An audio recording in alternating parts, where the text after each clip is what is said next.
I already mentioned this before, but our 70th anniversary as a station, KTVB, that's coming up this summer. So we're leading up into it, going into the KTVB archives to dig up some of the gems of the gem state, including one of our old shows called Exploring Idaho.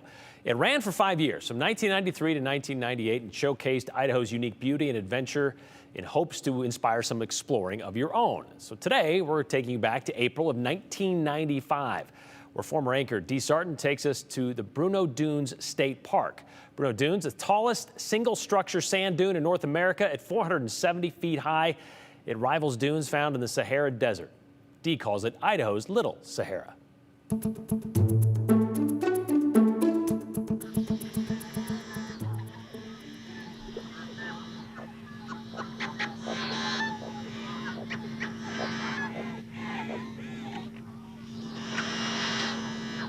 As the morning sun breaks onto the horizon, the birds of Bruneau Dunes State Park send out a shrill wake-up call. Except for the getting-up clatter of nature, mornings are pretty calm on the dunes. Their slinky shapes meander across the skyline. But as the morning wears on, the wind gets to work, leaving its imprint in the shape of each dune.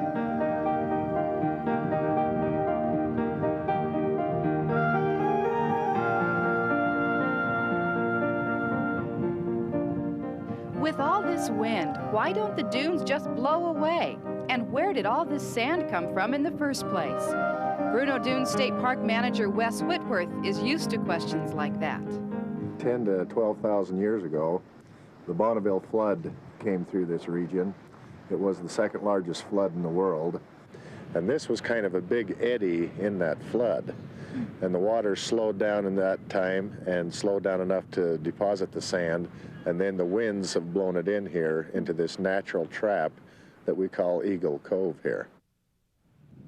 The dunes don't blow away or even move around much because the wind in this area comes from two prevailing directions, approximately 180 degrees apart. The opposing winds play a game of tug-of-war, a game that never ends and that neither side ever wins. It's got a first footstep quality every time you come out. The sand erases everyone else's tracks, so each time you go up, it's like you're the first person that's ever been there. Even on a windy day, you'll find visitors to the park. The wind's incredible today. A lot of times you can come out here and it's not too windy, but the wind is what makes the place unique. Todd Olson's climb will be worth the work. His snowboard is about to become a sandboard.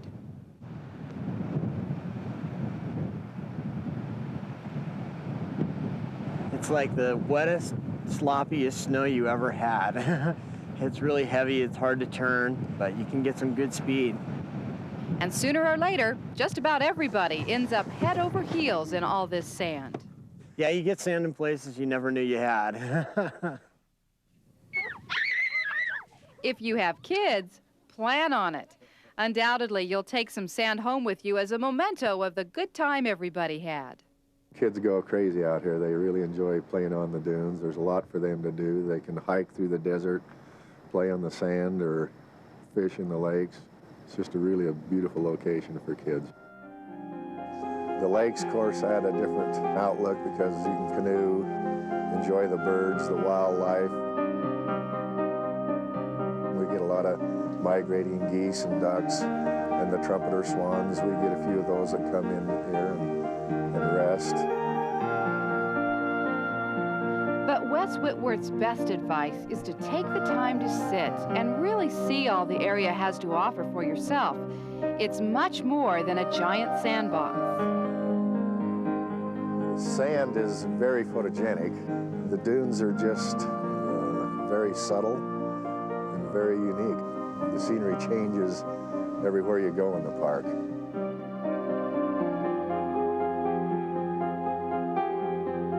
We feel we are one of the major gems of the state of Idaho. It's very unique to the country and to the world.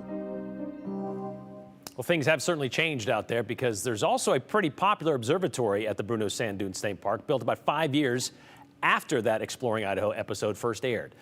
It held just one telescope until, well, just recently. They're supposed to open the observatory for the season mid-May with the addition of a second telescope. They also have observatory nights every Friday and Saturday through the summer. The park is open every day for day use. Campsites are now open for the season as well. We'll be highlighting more of these unique stories in the days to come, but if you want more right now, you can find all of our Exploring Idahos on our KTVB YouTube page, or you can find them at KTVB+.